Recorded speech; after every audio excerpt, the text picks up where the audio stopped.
പ്രിയമുള്ളവരെ, കഥകളുണ്ടാക്കി സഹജീവികളെ വിശ്വസിപ്പിക്കുന്നതിലൂടെയാണ് മനുഷ്യ സംസ്കാരം ഇത്രത്തോളം എത്തിയതെന്ന് യുവാൽ നോഹ് ഹരാരി പറഞ്ഞത് സത്യമാണെന്ന് നമുക്കറിയാം.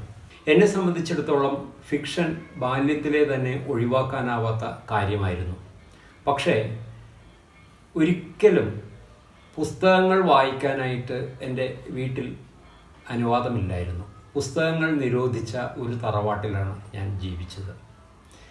അപ്പോൾ എനിക്കാണെങ്കിൽ ഏറ്റവും ഇഷ്ടപ്പെട്ട ഇടം ലൈബ്രറിയുമാണ്. എൻ്റെ വീട്ടിലാണെങ്കിൽ, തറവാട്ട് വീട്ടിലാണെങ്കിൽ മച്ചിന് മുകളിൽ കുറേ പഴയ പുസ്തകം ഉണ്ട്. അതായത് തൊട്ടാൽ പൊടിഞ്ഞു പോകുന്ന മഞ്ഞ നിറമുള്ള കടലാസുകൾ. അങ്ങനെയുള്ള സ്ഥലത്ത് ഞാൻ കയറി ഈ പുസ്തകങ്ങൾ തപ്പിപ്പിടിച്ച് നോക്കും. അത് ഭയങ്കര കോമഡിയാണത്. അതിന് പലതിനും തുടക്കവും അന്ത്യവും ഉണ്ടാവില്ല. ചിലതിനൊക്കെ മധ്യഭാഗത്തു നിന്നും കടലാസുകൾ കയറിപ്പോയിട്ടുണ്ടാവും. വല്ലാത്ത ഒരു രാവണൻ കോട്ടയിൽപ്പെട്ടതുപോലെയുള്ള ഒരു പുസ്തക സഞ്ചയമായിരുന്നു അവിടെ ഉണ്ടായിരുന്നത്. ആരും തൊട്ടിട്ടില്ല. ആ പുസ്തകങ്ങൾ എങ്ങനെയോ അവിടെ വന്നു, അവിടെ ജീവിച്ചു പോകുന്നു. അപ്പോഴാണ് ഞാൻ ഓർത്തത്, പണ്ടെങ്ങോ വായിച്ച ഒരു നോവലിൽ ഒരു ആദ്യത്തെ അധ്യായം തന്നെ മനുഷ്യർക്ക് വേണ്ടാത്ത പുസ്തകങ്ങളുടെ സെമിത്തേരി എന്നുള്ളതായിരുന്നു. ഒപ്പം മറ്റൊരു കാര്യം കൂടി എനിക്ക് ഓർമ്മ വന്നു. അത് ബോർഹസ് എഴുതിയ മണലിൻ്റെ പുസ്തകം. ആ മണലിൻ്റെ പുസ്തകം വളരെ അപകടകരമായി സ്വന്തം ജീവിതത്തെ പോലും ബാധിക്കുമെന്ന് തോന്നിയപ്പോൾ കഥ പറയുന്ന ആൾ ആ പുസ്തകം കൊണ്ടുപോയി ഈ വലിയ 9 ലക്ഷത്തോളം പുസ്തകങ്ങളുള്ള ഒരു ലൈബ്രറിയിൽ കൊണ്ടുപോയി നിക്ഷേപിച്ച് എന്നേക്കുമായിട്ട് അദൃശ്യമാക്കി കളയുന്ന ഒരു സംഭവം കൂടി ഞാൻ ഓർത്തുപോയി. അതായത് 2 ഇമേജസാണ് എനിക്ക് ആ ബാല്യത്തിൽ തന്നെ കിട്ടിയത്. ഒന്ന്, പുസ്തകങ്ങളുടെ സെമിത്തേരി. 2, സ്വയം ഒരു ലാബിരിന്ത് ആയി മാറിയ പുസ്തകം. എന്നെ സംബന്ധിച്ചിടത്തോളം പറയുകയാണെങ്കിൽ എൻ്റെ ആദ്യത്തെ പുസ്തകം പിനോക്കിയോ ആണ്. പിനോക്കിയോ എന്ന ചിത്രകഥ. ഒപ്പം തന്നെ അരവിന്ദൻ്റെ ചെറിയ മനുഷ്യരും വലിയ ലോകവും. അന്നത്തെ മാതൃഭൂമിയുടെ അവസാനത്തെ പുറത്ത് കാണപ്പെട്ടിരുന്ന ആ ചിത്രകഥകളിലൂടെയാണ് ഞാൻ വായനയിലേക്ക് എത്തിയത് എന്ന് പറയാം. അതിനപ്പുറം എനിക്ക് വായനയും ഉണ്ടായിട്ടില്ല, ബാല്യവും ഉണ്ടായിട്ടില്ല. എൻ്റെ ബാല്യം അവസാനിക്കുകയായിരുന്നു. തറവാട്ട് വീട്ടിൽ എനിക്ക് വായിക്കാൻ അനുവദിച്ചിട്ടുള്ള പുസ്തകം ബൈബിളായിരുന്നു. പിന്നെ വണക്കമാസ പുസ്തകങ്ങൾ. എന്നെ സംബന്ധിച്ചിടത്തോളം ബൈബിൾ ഏറെക്കുറെ ഞാൻ വായിച്ച് വെറുത്തു പോയൊരു പുസ്തകമാണ്. എന്നാലും എന്നെ ആകർഷിച്ചിരുന്നത് വെളിപാടിൻ്റെ പുസ്തകം. അത് ഇങ്ങേയറ്റം വരെ, ജീവിതത്തിൻ്റെ ഇങ്ങേയറ്റത്ത് എത്തി നിൽക്കുമ്പോൾ വരെ എന്നെ സ്വാധീനിച്ചിട്ടുള്ളതായിട്ട് എനിക്ക് തോന്നിയിട്ടുണ്ട്. ഒപ്പം തന്നെ വണക്കമാസ പുസ്തകങ്ങളിലെ കഥകൾ വളരെ മാജിക്കൽ ടച്ചുള്ള കഥകളായിരുന്നു അതിലുണ്ടായിരുന്നത്. അപ്പോൾ ഏറെക്കുറെ ഒരു കൗമാരകാലത്തേക്ക് എത്തിയ ഞാൻ തറവാട്ട് വീട്ടിൽ നിന്ന് മാറുകയും ഞങ്ങൾ കത്തിർക്കടവ് കലൂർ സ്ഥലത്തേക്ക് വീട് വാങ്ങി എത്തുകയും ചെയ്തു. അവിടെ എത്തിയപ്പോഴാണ് എനിക്ക് എൻ്റെ സ്വാതന്ത്ര്യം കിട്ടുന്നത്. എൻ്റെ സ്വാതന്ത്ര്യ കാലമായിരുന്നു അത്. സ്വാതന്ത്ര്യം എന്ന് വെച്ചാൽ അധികമൊന്നുമില്ല. 2 ലൈബ്രറികൾ വീടിനടുത്ത് തന്നെ ഉണ്ടായിരുന്നു. കത്തിർക്കടവിലുള്ള വിജ്ഞാനോദയയും കലൂരുള്ള സഹൃദയും. ഈ 2 ലൈബ്രറികളിൽ കിട്ടാവുന്ന പുസ്തകങ്ങളെല്ലാം ഞാൻ ആർത്തി പിടിച്ച് വായിക്കാൻ തുടങ്ങി. ഒരുപക്ഷെ ഇന്നത്തെ വായനക്കാർക്ക് അറിയില്ലായിരിക്കാം, മലയാളത്തിൽ മോഹൻ ഡി കങ്ങഴ എന്ന ഹിന്ദി അധ്യാപകൻ്റെ റോൾ എന്താണെന്ന്. എന്നെ സംബന്ധിച്ചിടത്തോളം മോഹൻ ഡി കങ്ങഴ ഞാൻ വളരെയധികം എൻ്റെ കൗമാരകാലത്ത് ആരാധിച്ചിരുന്ന ഒരു വലിയ എഴുത്തുകാരനാണ്. കാരണം ദുർഗാപ്രസാദ് ഖത്രി എന്ന കുറ്റാന്വേഷണ നോവലിസ്റ്റിൻ്റെ കൃതികൾ മലയാളത്തിലേക്ക് എത്തിച്ചു തന്നിരുന്നത് ശ്രീ മോഹൻ ഡി കങ്ങഴയാണ്. ദുർഗാപ്രസാദ് ഖത്രിയുടെ എനിക്കിപ്പോൾ ഓർമ്മയുണ്ട് ചെമന്ന കൈപ്പത്തി, മൃത്യുകിരണങ്ങൾ തുടങ്ങിയ പുസ്തകങ്ങൾ പലവട്ടം ഞാൻ വായിച്ചിട്ടുണ്ട്. ഒപ്പം തന്നെ കോട്ടയം പുഷ്പനാഥ് എൻ്റെ ഒരു പ്രിയപ്പെട്ട എഴുത്തുകാരനായി തീർന്നു. എൻ്റെ കൗമാരകാലം പെട്ടെന്ന് എനിക്ക് ആ പുസ്തകങ്ങൾ മടുപ്പാണ് സമ്മാനിച്ചത്. അതിനുശേഷം അറിയാതെ, എങ്ങനെയാണെന്ന് എനിക്കറിയില്ല, ഞാൻ കുറ്റവും ശിക്ഷയും എന്ന നോവലിൽ ചെന്നുപെട്ടു. ദോസ്തോവസ്കിയുടെ മഹനീയതയൊന്നും എനിക്കറിയില്ലായിരുന്നു, അറിയാതെ ചെന്നുപെട്ടതാണ്. അങ്ങനെ കുറ്റവും ശിക്ഷയും എന്ന പുസ്തകത്തിൽ ഞാൻ അകപ്പെട്ടുപോയി. തുടർന്ന് എനിക്ക് അന്ന് മുതലേ ഒരു ശീലമുണ്ടായിരുന്നു. അതായത് ഒരു ഓഥറെ കിട്ടിക്കഴിഞ്ഞാൽ അയാളുടെ കിട്ടാവുന്ന എല്ലാ പുസ്തകങ്ങളും വായിക്കുക എന്നൊരു ശീലമോ ദുശീലമോ അക്കാലത്തുണ്ടായിരുന്നു. അത് തീർത്തു കഴിഞ്ഞിട്ടേ അടുത്ത ആളിലേക്ക് കിടക്കാറുള്ളായിരുന്നു. അങ്ങനെ ദസ്തോവസ്കിയുടെ മലയാളത്തിലുണ്ടായിരുന്ന മിക്കവാറും എല്ലാ കൃതികളും ഞാൻ വായിക്കുകയുണ്ടായി. ദസ്തോവസ്കിയുടെ കരമസോവ് സഹോദരന്മാർ അനേകം തവണ ഞാൻ വായിച്ചിട്ടുണ്ട്. ആ കാലഘട്ടത്തിൽ വായിച്ചിരുന്ന മറ്റൊരു കൃതിയാണ് PR ശ്യാമളയുടെ ശരറാന്തൽ എന്ന് പറഞ്ഞ ഒരു കൃതി. മലയാള സാഹിത്യത്തിൽ എണ്ണപ്പെട്ട ഒരു കൃതിയൊന്നും ആയിരുന്നില്ലെങ്കിലും ആ കൗമാരകാലത്ത് എനിക്കത് വളരെ പ്രിയപ്പെട്ട ഒരു കൃതിയായിരുന്നു. ഈ ശരറാന്തലിനും കരമസോവ് സഹോദരന്മാർക്കും എൻ്റെ ഭാവി ജീവിതത്തിലേക്ക് ഒരു ചൂണ്ടുപലകയായി തീർന്നു എന്നുള്ളത് പറയാതിരിക്കാനാവില്ല. ശരറാന്തൽ എന്ന നോവലിനെ അടിസ്ഥാനമാക്കിയാണ് ദൂരദർശൻ്റെ ആരംഭഘട്ടത്തിൽ എൻ്റെ ആദ്യത്തെ ടെലിവിഷൻ പരമ്പര ഒരുക്കുന്നത്. എൻ്റെ ആദ്യത്തെ തിരക്കഥയും ശരറാന്തലായിരുന്നു. രണ്ടാമത് എഴുതിയ മിഖായേലിൻ്റെ സന്തതികളുടെ മൂലാശയം എന്ന് പറയാൻ പറ്റില്ല, അതിൻ്റെ ഒരു പ്രചോദനം ബ്രദേഴ്സ് കരമസോവ് ആയിരുന്നു. കരമസോവ് സഹോദരന്മാർ എന്ന കൃതിയായിരുന്നു. ഇത് രണ്ടും എൻ്റെ ജീവിതത്തെ മുന്നോട്ട് നയിക്കുന്നതിൽ വളരെയധികം ഒരു പങ്കു വഹിച്ചിട്ടുണ്ടെന്ന് തന്നെയാണ് എനിക്ക് തോന്നുന്നത്. അക്കാലത്ത് തന്നെ ഈ മലയാളത്തിൽ അത്യാവശ്യം ക്ലാസിക്കുകൾ, ലോക ക്ലാസിക്കുകൾ എന്ന് പറയപ്പെടുന്ന കൃതികൾ വിവർത്തനം ചെയ്യുവാനായിട്ട് സജ്ജമായിരുന്ന ഒരു സാംസ്കാരിക സാഹചര്യം ഉണ്ടായിരുന്നു. എനിക്കറിയാം, ഈ വടുതലയിലുള്ള തിലക്ക് ലൈബ്രറിയിൽ നിന്ന് എനിക്ക് യുദ്ധവും സമാധാനവും അതിൻ്റെ എല്ലാ വോള്യങ്ങളും കിട്ടി. അത് ഞാൻ വായിച്ചു തീർത്തത് ഇപ്പോഴും ഓർക്കുന്നുണ്ട്. ഒപ്പം തന്നെ പറയാൻ വിട്ടുപോയൊരു കാര്യമുണ്ട്. ഈ ജൂൺ മാസം മഴക്കാലം, മഴയുടെ മണവും പുത്തൻ കടലാസിൻ്റെ മണവും ഒരുമിച്ചാണ് ഞങ്ങളുടെ ജീവിതത്തിലേക്ക് കടന്നു വന്നുകൊണ്ടിരുന്നത്. അന്നാണ് ആദ്യമായിട്ട് നോൺ ഡീറ്റെയിൽഡായിട്ട് വരുന്ന ഫിക്ഷൻസ് നമ്മുടെ ജീവിതത്തിലേക്ക് വരുന്നത്. ആദ്യം വന്ന ഫിക്ഷൻ മുട്ടത്തുവർക്കിയുടെ ഒരു കുടയും കുഞ്ഞു പെങ്ങളായിരുന്നു. പിന്നെ കുഞ്ഞിക്കൂനൻ P. നരേന്ദ്രനാഥിൻ്റെ. ഒപ്പം തന്നെ ഷൂൾസ് വേണിൻ്റെ round the world in 80 days എന്ന നോവലും കൂടി കയറിപ്പറ്റി. കുറേ കാലത്തോളം round the world in 80 days എന്ന നോവലിലെ ഫിലിയാസ് ഫോഗ് എന്ന കഥാപാത്രം എൻ്റെ ഹീറോയായിരുന്നു. വളരെ കൃത്യനിഷ്ഠയുള്ള വീരസാഹസികതയുള്ള ഒരു യാത്രികനായിരുന്നു ഫിലിയാസ് ഫോഗ്. അദ്ദേഹം 80 ദിവസം കൊണ്ട് ലോകത്തെ കീഴടക്കുന്നതായിരുന്നു ആ നോവൽ. ഫിലിയാസ് ഫോഗിനെ ഞാൻ എൻ്റെ ഹീറോയായി കൊണ്ടു നടന്നു. തൊട്ടടുത്ത എൻ്റെ ഹീറോയായിട്ട് കടന്നു വന്നത് 3 മസ്കിറ്റിയേഴ്സിലെ ദ ആർട്ടിഞ്ഞാൻ എന്ന കഥാപാത്രമായിരുന്നു.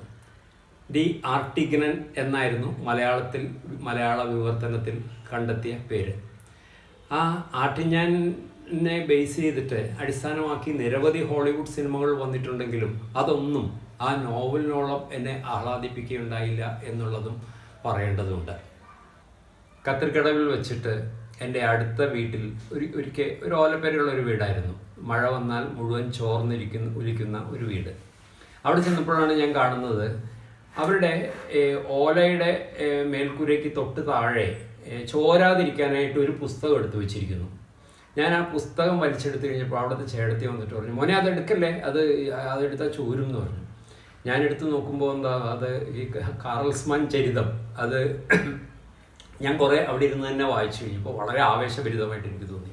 അപ്പം ഞാൻ ആ ചേട്ടത്തിയോട് പറഞ്ഞു, ചേട്ടത്തി ഞാൻ ഈ പുസ്തകം എടുത്തോട്ടെ, പകരം ഞാൻ വേറൊരു സംഭവം തരാം ഇവിടെ വെക്കാനായിട്ട് എന്ന് പറഞ്ഞിട്ട് ഞാൻ ഇത് കാറൽസ്മാൻ ചരിതം കൊണ്ടുപോയി. ഈ കാറൽസ്മാൻ ചരിതം പിൽക്കാലത്ത് എൻ്റെ ജീവിതത്തിൽ നല്ലൊരു പങ്ക് വഹിച്ചിട്ടുണ്ട്. 1996 പബ്ലിഷ് ചെയ്ത ചാവുനിലം എന്ന നോവലിലെ കാറൽസ്മാൻ ചരിതത്തിൻ്റെ ചവിട്ടുനാടകത്തിൻ്റെ പരാമർശമുണ്ട്. അതിനുശേഷം 2009 കുട്ടിസ്രാങ്ക് എന്ന സിനിമയിൽ ഈ കാറൽസ്മാൻ ചരിതം പല രംഗങ്ങളായി തന്നെ അവതരിപ്പിച്ചിട്ടുണ്ട്. അപ്പോൾ ഈ പുസ്തകം എൻ്റെ ജീവിതത്തിൽ നല്ല പങ്ക് വഹിച്ചിട്ടുണ്ട്. അന്ന് തന്നെ ഒരു പുസ്തകങ്ങളോട് അഗാധമായ ഒരു താല്പര്യം എനിക്കുണ്ടായിരുന്നു. ഒപ്പം തന്നെ എഴുത്തും ഉണ്ടായിരുന്നു.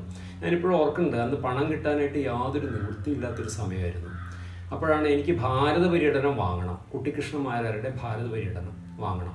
അതിൻ്റെ കയ്യിലാണെങ്കിൽ 5 പൈസയില്ല.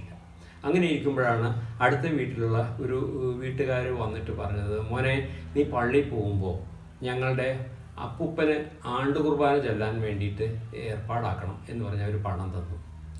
അപ്പം ഞാൻ എൻ്റെ ചങ്ങാതിയോട് ചോദിച്ചു, എടാ ഈ ആണ്ട് കുർബാന തരാനായിട്ട് ചെല്ലിക്കാനായിട്ട് പണം തന്നിട്ടുണ്ട്, ഇത് ആണ്ട് കുർബാന കൊണ്ട് പ്രത്യേകിച്ച് കാര്യമൊന്നുമില്ല, അച്ഛന്മാരുടെ കീശയിലേക്ക് പോകുന്നുള്ള അല്ലാണ്ട് പ്രത്യേകിച്ച് പ്രയോജനമൊന്നുമില്ല എന്നുള്ള ഒരു ഉറപ്പല്ലേ എന്ന് ചോദിച്ചപ്പോൾ നിരീശ്വരവാദിയായ അവൻ എന്നെ പ്രോത്സാഹിപ്പിച്ചു. തീർച്ചയായിട്ടും അതുകൊണ്ട് നമ്മൾ വളരെ അർത്ഥവത്തായ എന്തെങ്കിലും ചെയ്യണം എന്ന് പറഞ്ഞു. ഭാരത പര്യടനം കൊണ്ട് പരേതാത്മാവിന് നിത്യശാന്തി കിട്ടണമെങ്കിൽ അങ്ങനെയും ആവട്ടെ എന്നായിരിക്കാം അന്നത്തെ ചിന്ത. ഏതാണ്ട് ആ കാലത്ത് തന്നെയാണ് ഞാൻ കൂടുതൽ വായനയിലേക്ക് കടന്നത്. ഒ വി വിജയൻ്റെ ഖസാക്കും ആനന്ദിൻ്റെ ആൾക്കൂട്ടവും വായിക്കുന്നത് ആ കാലഘട്ടത്തിലാണ്. അതുവരെ വായിച്ച മലയാളം കൃതികളിൽ നിന്ന് മാറി നിൽക്കുന്ന, വേറിട്ട് നിൽക്കുന്ന ഒരനുഭവം ഈ രണ്ട് കൃതികളും എനിക്ക് തന്നു. ഞാനിപ്പോൾ ഓർക്കുന്നുണ്ട്, ഖസാക്കിൻ്റെ ആദ്യത്തെ എഡീഷനാണ്, കറുത്ത കവറുള്ള ആദ്യത്തെ എഡീഷനാണ് എൻ്റെ കയ്യിലേക്ക് വന്നത്. പക്ഷെ വായിച്ചു കഴിഞ്ഞത് എനിക്ക് ആ കൃതി വല്ലാതെ ഇഷ്ടമാവുകയാണ് ഉണ്ടായത്. അപ്പോൾ അങ്ങനെ ശരിക്കും പറഞ്ഞാൽ മലയാളത്തിൽ എനിക്ക് വളരെ അപരിചിതമായ ഒരനുഭവം എനിക്ക് ആ കൃതിയിൽ നിന്ന് കിട്ടി എന്നുള്ളതൊരു സത്യമാണ്. അതിനുശേഷം അനേകം തവണ ആ കൃതി വായിക്കുകയുണ്ടായി. അതായത് ഒരു കഥാപാത്രമല്ലാത്ത, ഒരു നോവലിലും കഥാപാത്രമില്ലാത്ത, അന്ന് വരെ വായിച്ചിട്ടുള്ള എല്ലാ നോവലുകളും കുടുംബചരിത്രമാണ്. 2-3 തലമുറകളുടെ കഥകളാണ് പറഞ്ഞുകൊണ്ടിരുന്നത്. ഒരു കഥാപാത്രം പോലുമല്ലാത്ത 2 ജീവബിന്ദുക്കൾ നടക്കാനിറങ്ങുന്നതും ദീർഘയാത്ര കഴിഞ്ഞ് മറ്റൊരു രൂപത്തിൽ അവ പ്രത്യക്ഷപ്പെടുന്നതും തുടങ്ങിയ കാര്യങ്ങൾ, അതായത് കഥാഗതിയുമായി യാതൊരു ബന്ധവുമില്ലാത്ത കാര്യങ്ങൾ സംഭവിക്കുന്ന ഖസാക്ക് എൻ്റെ വായനയുടെ രീതിയെ പാടെ മാറ്റിമറിച്ചു എന്ന് തന്നെ പറയണം. ആ സമയത്ത് ഡിഗ്രിക്ക് ഞാൻ ചേരുകയുണ്ടായി. സെയിൻറ്റ് ആൽബർട്ട്സ് എറണാകുളത്തുള്ള സെയിൻറ്റ് ആൽബർട്ട്സ് കോളേജിലാണ് ഞാൻ പഠിച്ചുകൊണ്ടിരുന്നത്. അന്ന് പഠിക്കുമ്പോഴാണ് എൻ്റെ ജൂനിയർ ആയിരുന്ന TR മോഹൻ എന്ന ഒരു ചെറുപ്പക്കാരനെ പരിചയപ്പെടുന്നത്. TR മോഹനാണ് എൻ്റെ വായനയെ തകിടം മറിച്ച മറ്റൊരാൾ. അദ്ദേഹം എനിക്ക് കാഫ്കയുടെ കൃതികൾ കൊണ്ടുവന്ന് തന്നു. അത് മികച്ച ട്രാൻസ്ലേഷനായിരുന്നു. ഇംഗ്ലീഷിലുള്ള, അന്ന് ഇംഗ്ലീഷ് വായിക്കാൻ തുടങ്ങിയിരുന്നു. അപ്പോൾ ട്രയലും കാസിലും അമേരിക്കയും മെറ്റമോർഫോസിസും എല്ലാം വായിച്ചു. മെറ്റാമോർഫോസിസും ഇതെല്ലാം ഒരു അതുവരെ വായിക്കാത്ത, എങ്ങനെയും സാഹിത്യം എഴുതാം എന്നൊക്കെയുള്ള ഒരു ചിന്ത നമ്മുടെ ഉള്ളിലുണ്ടാകുന്നത് ആ സമയത്താണ്. ഏതാണ്ട് 70കളുടെ അവസാനമാണ് ഹൈക്കോടതിക്ക് അടുത്തുള്ള പീറ്റർ ലാലിൻ്റെ വീട്ടിൽ ഞാൻ എത്തിപ്പെടുന്നത്. പീറ്റർ ലാലിൻ്റെ അനുജൻ ജൂഡ് എട്ടിപ്പറ്റി എൻ്റെ വളരെ അടുത്ത സുഹൃത്തായിരുന്നു. പ്രീ ഡിഗ്രി കാലം മുതൽ ഞങ്ങൾ ഒരുമിച്ചാണ് പഠിച്ചത്. അവിടെ എത്തിയപ്പോഴാണ് ഒരു വ്യത്യസ്തമായ ഒരു ലൈബ്രറി ഞാൻ കാണുന്നത്. അവിടെ പീറ്റർ ലാൽ അമേരിക്കയിൽ വിഷ്വൽ ലാംഗ്വേജ് പഠിപ്പിച്ചുകൊണ്ടിരിക്കുകയാണ്. അപ്പോൾ അദ്ദേഹത്തിൻ്റെ ലൈബ്രറി മിക്കവാറും ചലച്ചിത്ര ഗ്രന്ഥങ്ങളായിരുന്നു. ബർഗ്മാൻ, ഉസ്സു, ഫെല്ലിനി തുടങ്ങിയവരുടെ കൃതികൾ ഞാൻ ആദ്യമായിട്ട് കാണുന്നത് അവിടെ നിന്നായിരുന്നു.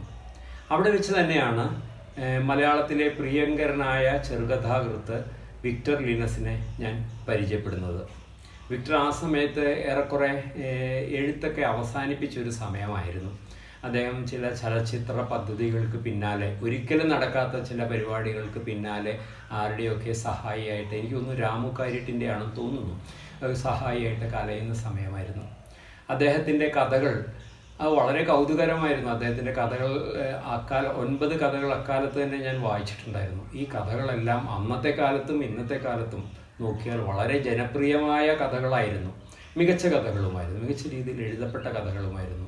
എൻ്റെ തമാശ എന്താണെന്ന് വെച്ചിട്ടുണ്ടെങ്കിൽ അദ്ദേഹം തീരെ ജനപ്രീതി ഇല്ലാത്ത ഒരു എഴുത്തുകാരനായിരുന്നു. മാതൃഭൂമി തുടങ്ങിയ പ്രസിദ്ധീകരണങ്ങളിലൊക്കെ അച്ചടിച്ചിട്ടുണ്ടെങ്കിൽ പോലും വായനാ ലോകം അദ്ദേഹത്തെ അംഗീകരിച്ചിട്ടുണ്ടായിരുന്നില്ല. അദ്ദേഹത്തിൻ്റെ 9 കഥകളടങ്ങുന്ന ഒരു സമാഹാരം അച്ചടിക്കാനായിട്ട് തന്നെ അദ്ദേഹം ഒരുപാട് കഷ്ടപ്പെടേണ്ടി വന്നു എന്നുള്ളത് ഞാൻ ഇപ്പോഴും ഓർക്കുന്നുണ്ട്. ആ പുസ്തകം അദ്ദേഹം, എനിക്ക് തോന്നുന്നു, കയ്യിൽ നിന്ന് കാശ് ചിലവാക്കിയാണ് അച്ചടിച്ചതെന്നാണ് എനിക്ക് തോന്നുന്നത്. അദ്ദേഹത്തിൻ്റെ കൈപ്പടയിൽ സമ്മാനിച്ച ഒരു പുസ്തകം ഇന്ന് ഞാൻ സൂക്ഷിക്കുന്നുണ്ട്. അതിൻ്റെ കവർ ഇപ്പോഴും ഓർമ്മയുണ്ട്. ഒരു മുള്ളുവേലിയിൽ കുരുങ്ങിയ ഒരു മനുഷ്യൻ്റെ ബാഹ്യരൂപമായിരുന്നു അത്. വിക്ടർ തന്നെ വരച്ച ഒരു ചിത്രമായിരുന്നു അത്. അപ്പോൾ വിക്ടർ ഏറെക്കുറെ എഴുത്ത് ഒരു അത്രയ്ക്കൊന്നും അംഗീകാരമൊന്നും പ്രതീക്ഷിക്കാതെ ചെയ്യേണ്ടി വരും എന്നുള്ള സൂചനകൾ എപ്പോഴും തരുമായിരുന്നു. സ്വാഭാവികമായിട്ടും വിക്ടർ മരിച്ചു കഴിഞ്ഞപ്പോൾ മലയാളം വിക്ടറെ വല്ലാതെ ആഘോഷിച്ചു. പത്രങ്ങളിലൊക്കെ കഥകൾ വന്നു. അദ്ദേഹത്തിൻ്റെ അവസാനത്തെ കഥ അദ്ദേഹത്തിൻ്റെ മരണത്തിൻ്റെ പ്രവചനമായിരുന്നു എന്ന് വരെയൊക്കെ പറഞ്ഞു പരത്താനായിട്ട് ആളുകളുണ്ടായി. നമ്മൾ ഒരു എഴുത്തുകാരനെ അല്ലെങ്കിൽ ഒരു പ്രതിഭയെ എന്തെങ്കിലും ഇഷ്ടപ്പെടുകയും ആഘോഷിക്കുകയും ചെയ്യുന്നത് അയാളുടെ മരണശേഷം മാത്രമായിരിക്കും എന്ന് വീണ്ടും നമ്മൾ തെളിയിച്ചു. എന്നാൽ അങ്ങനെയും ഒരവസരമുണ്ടായിട്ടും തെളിയിക്കപ്പെടാതെ പോയ ഒരു കഥാകൃത്ത് കൊച്ചിയിലുണ്ട്, TR. അദ്ദേഹത്തിൻ്റെ, ഞാനിപ്പോഴും ഓർക്കുന്നത്, 1974 നാം നാളെയുടെ നാണക്കേട് എന്നൊരു ഗ്രന്ഥം, ഒരു കഥാ സമാഹാരം 1974 NBS ഇറക്കിയിട്ടുണ്ട്. അതിന് വില ₹3.75. അക്കാലത്ത് തന്നെ ഞാനത് വാങ്ങുകയുണ്ടായി. TRൻ്റെ കഥകളുടെ ഒരു പ്രത്യേകത എന്താണെന്ന് വെച്ചിട്ടുണ്ടെങ്കിൽ അതിലേക്ക് നമുക്ക് ഒറ്റയടിക്ക് പ്രവേശം കിട്ടാത്ത കഥകളായിരുന്നു.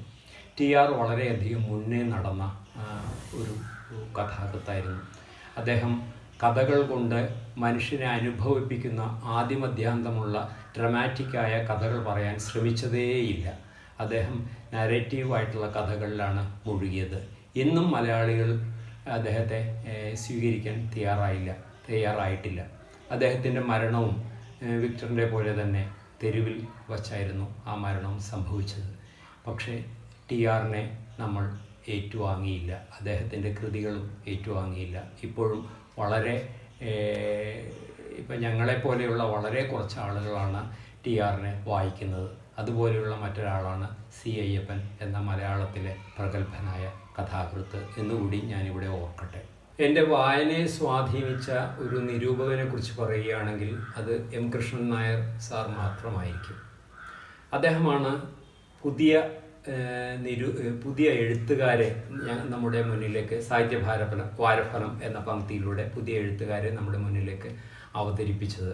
നോബൽ സമ്മാനം കിട്ടുന്നതിന് മുമ്പ് മാർക്വേസിൻ്റെ കൃതി വായിക്കാൻ എനിക്ക് കഴിഞ്ഞത് അദ്ദേഹം കാരണമാണ്. മിലൻ കുന്ദേര, ഇവോ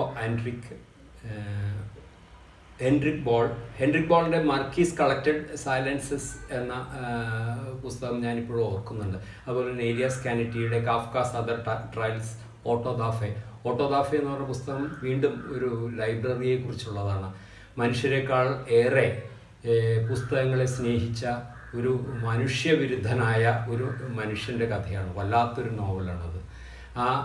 ആ നോവല്, അത്തരം കൃതികളൊക്കെ, ട്രീന നദിയിലെ പാലം, അത്തരം കൃതികളല്ല, മഹത്തായ കൃതികൾ ഞങ്ങളുടെ മുന്നിൽ അവതരിപ്പിച്ചത് കൃഷ്ണൻ നായർ സാറാണ്. അദ്ദേഹം ഇല്ലായിരുന്നെങ്കിൽ തീർച്ചയായിട്ടും വായനയുടെ പുതിയ നാമങ്ങൾ ഞങ്ങളുടെ തലമുറയ്ക്ക് തീർത്തും കിട്ടാതെ പോകുമായിരുന്നു. കാരണം അക്കാലത്തെ മലയാളത്തിലെ പ്രഗത്ഭരായ നിരൂപകർ ഫ്രഞ്ച് അസ്തിത്വവാദികളെ ആരാധിക്കുകയും അവരെ സ്തുതിക്കുകയും ചെയ്തുകൊണ്ടിരിക്കുക മാത്രമാണ് ചെയ്തുകൊണ്ടിരുന്നത്.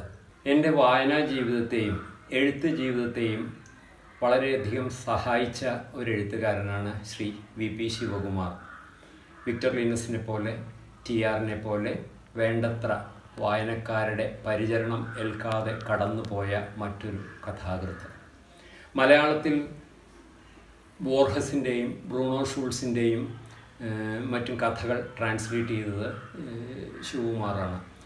ബോർഹസിനെ അവതരിപ്പിച്ചത് തന്നെ ശിവകുമാറാണ്. 1983 പരിധി പബ്ലിക്കേഷൻസ് ആണെന്ന് തോന്നുന്നു ഈ ബോർഹസിൻ്റെ കഥകൾ ഇറക്കുന്നത്.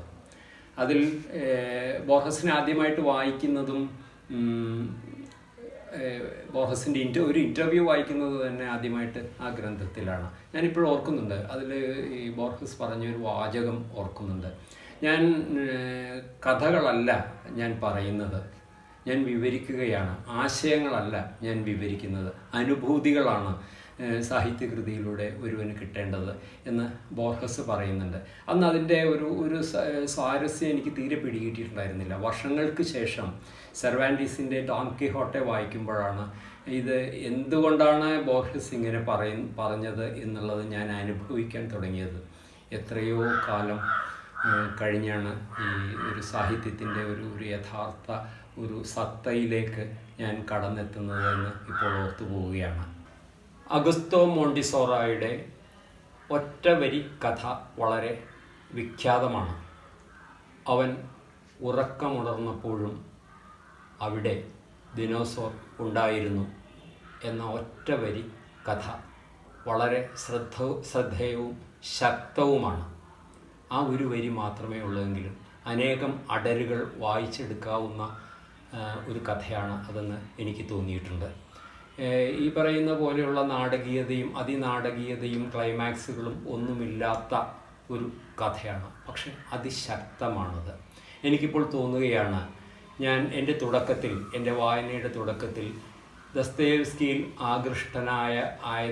ആയതിനേക്കാൾ നല്ലത് ചെക്കോവിനെ ഞാൻ ഇഷ്ടപ്പെടുകയായിരുന്നു എന്ന് എനിക്കിപ്പോൾ തോന്നാറുണ്ട്. ചെക്കോവിൻ്റെ മലയാളത്തിൽ വന്ന കഥകൾ മിക്കവാറും അതിനാടകീയതയും ക്ലൈമാക്സും ഒക്കെയുള്ള കഥകളായിരുന്നുവെങ്കിലും ചെക്കോവിൻ്റെ മികച്ച കഥകൾ ഇനിയും ട്രാൻസ്ലേഷന് തയ്യാറായി വളരെ നവീനമായി നിലനിൽക്കുന്നുണ്ടെങ്കിലും നമ്മുടെ വായനാ സമൂഹത്തിലേക്ക്, മലയാളി വായനാ സമൂഹത്തിലേക്ക് എന്തുകൊണ്ടോ ഇപ്പോഴും കടന്നു വന്നിട്ടില്ല. അതുപോലെ തന്നെ മറ്റ് റഷ്യൻ എഴുത്തുകാരനായ വർലാം ഷളമോവ്, ലെസ്കോവ് തുടങ്ങിയ എഴുത്തുകാരും മലയാളത്തിലേക്ക് വന്നിട്ടില്ല. ബാബേൽ ഫിഷ് എഴുതുന്ന സച്ചു തോമസാണ് ഈ എഴുത്തുകാരെയൊക്കെ മലയാള സാഹിത്യ ലോകത്തിന് പരിചയപ്പെടുത്തിയതായി ഞാൻ കാണുന്നത്.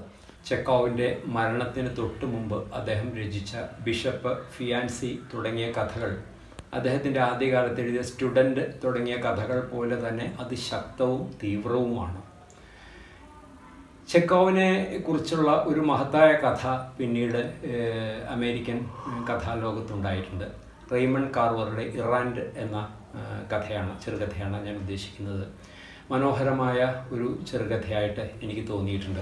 ഏറെക്കുറെ ഒരു ചെക്കോവ് അനുഭവം ഇറാൻഡ് എന്ന കഥ വായിക്കുമ്പോൾ നമുക്കുണ്ടാകുന്നതായിട്ട് തോന്നിയിട്ടുണ്ട്.